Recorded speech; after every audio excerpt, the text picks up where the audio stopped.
नमस्कार दोस्तों, आप सभी का स्वागत है। तो आज हम बात करेंगे आपके स्पेशल उत्तर प्रदेश पुलिस के बारे में, जो कि आपके हिंदी के प्रश्न होंगे, जिसमें से 10 प्रश्नों को हम लोग डिस्कस करेंगे डेली के डेली। ठीक है, तो चलिए, ये 20/12/2020 के शिफ्ट फर्स्ट में पूछे गए प्रश्न हैं सभी।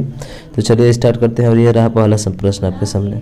किस वर्ष साहित्य अकादमी पुरस्कार नहीं दिया गया था? तो ध्यान रखिएगा, ये 1962 में जो है किसी को भी साहित्य अकादमी पुरस्कार नहीं दिया गया था। अब चलते हैं इसके बारे में थोड़ी सी व्याख्या जानते हैं। तो व्याख्या के लिए ध्यान रखिएगा कि ये जो पुरस्कार है ये 22 भाषाओं के अलावा ये राजस्थानी और अंग्रेजी के लिए भी दिया जाता है। इसका मतलब कि टोटल अगर भाषा पूछा जाए तो कितनी है? 24, जिसमें आपकी राजस्थानी है और एक क्या है आपकी अंग्रेजी है। ठीक, तो कुल मिलाकर कितने भाषा हो गए? 24 भाषा हो गए। इन 24 भाषाओं में दिया गया था। और पहली बार जो है किसको दिया गया था? तो 1955 में दिया गया था। ध्यान रखना, पहली बार कब दिया गया था? तो 1955 में दिया गया था। ठीक, चलिए, तो दूसरा प्रश्न है आपके सामने कि निम्नलिखित में से कौन सा विकल्प शब्द उनके विलोम शब्द की सही जोड़ी नहीं है? क्या राग का विराग, व्यष्टि का समष्टि, बच्चा का जवान, उत्तम का अधम? तो इसका जो जवाब होगा, कौन सा जवाब होगा? तो भाई बच्चा का जवान ये नहीं होता है। अब सर कहेंगे कि बच्चा का जवान नहीं होता है तो क्या होता है? अरे भाई, बच्चा का क्या होता है? बुढ़ापा होता है। क्या होता है? बुढ़ापा होता है। चलिए देख लीजिए इसका व्याख्या भी। तो नीचे दिए गए बच्चा जवान एक दूसरे के विलोम शब्द नहीं है। एक दूसरे के विलोम शब्द नहीं है। एक दूसरे के विलोम शब्द हैं क्या? तो बच्चा का बुढ़ा। क्या है भाई? बच्चा का बुढ़ा, ये आपका विलोम शब्द है। ठीक है, चलिए तीसरे प्रश्न की बात करते हैं। तीसरा प्रश्न रहा ये आपके सामने कि निम्नलिखित कौन से कवि भारतीय हिंदी युग के नहीं है? बद्रीनाथ चौधरी, प्रेमघन, ठाकुर जगमोहन सिंह, पंडित अंबिका दत्त व्यास या श्रीधर पाठक? तो ध्यान रखिएगा, हमारा जवाब सही होगा ऑप्शन नंबर डी, यानी श्रीधर पाठक। ये जो है आपके भारतीय हिंदी युग के नहीं है। प्रश्न थोड़ा ध्यान दीजिएगा, नहीं है पूछा है हमसे, हाँ नहीं पूछा है, बाकी सब तो ये तीनों है, ये है। ठीक, हाँ चलिए अगला प्रश्न बात करते हैं। देख लीजिएगा। तो ये है आपका पयोधि, सिंधु और वारिस। पयोधि, सिंधु, वारिस किसके पर्यायवाची शब्द हैं? तो ज़्यादातर जो था होता है वो आपका किसका होता है? तो भाई वो होता है आपके किसका? तो समुद्र का, यानी कि समुद्र का ही पर्यायवाची शब्द है। अब चलिए जरा मेघ के भी बारे में हम लोग जान लेते हैं। किसके बारे में? मेघ के बारे में, नदी के बारे में और गंगा के बारे में। तो नीचे आपको इसका व्याख्या भी दिया गया है। देखिए, पयोधि, सिंधु, वारिस और आदि समुद्र के पर्यायवाची शब्द हैं, जबकि जलधर, वारिद, यानी कि जिसके लास्ट में ज़्यादातर द होता है वो आपके किस में आ जाता है? तो सर ये आ जाता है मेघ का, बादल का, नीरद का, अम्बुद का। ठीक है, हाँ। तो उसके बाद से गंगा की बात करें तो गंगा का दिया है मंदाकिनी, भागीरथी, विष्णुपदी और देवपगा और देवनदी। आपको बस मंदाकिनी, भागीरथी और देवपगा को ही याद रखना है। ठीक है, आप, क्योंकि यही एग्जाम में हमारे रिपीट होते हैं।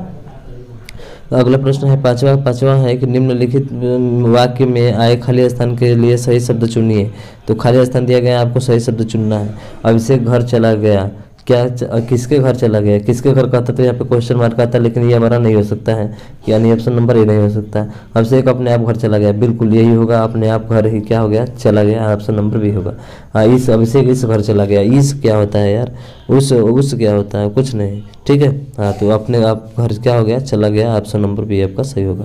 चलिए 6 प्रश्न की बात करते हैं। और 6 प्रश्न है आपके सामने ये कि सन 2019 में व्यास सम्मान किसे प्रदान किया गया था?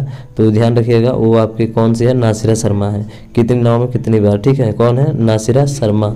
ये है नासिरा शर्मा, इनको प्रदान किया गया था। चलिए देख लेते हैं व्यास सम्मान नासिरा शर्मा को। कागज़ की नाव, देखिए दिया भी गया है, कौन सा? कागज़ की नाव रचना के लिए प्रदान किया गया। व्यास सम्मान भारतीय साहित्य में दिए जाने वाले ज्ञानपीठ पुरस्कार के बाद दूसरा सबसे बड़ा सम्मान साहित्य सम्मान पुरस्कार है। ध्यान रखिएगा, सबसे दूसरा कौन सा है? तो ये व्यास सम्मान है आपका।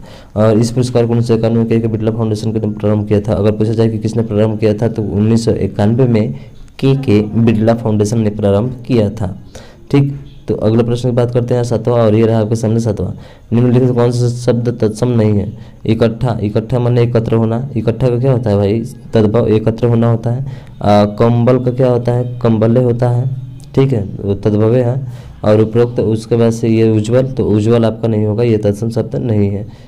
कुछ तत्सम शब्द है, कौन सा शब्द है भाई? तत्सम शब्द है। उज्ज्वल को मतलब उजाला होता है। ठीक है ना, हाँ, तो ये ऑप्शन सही होगा।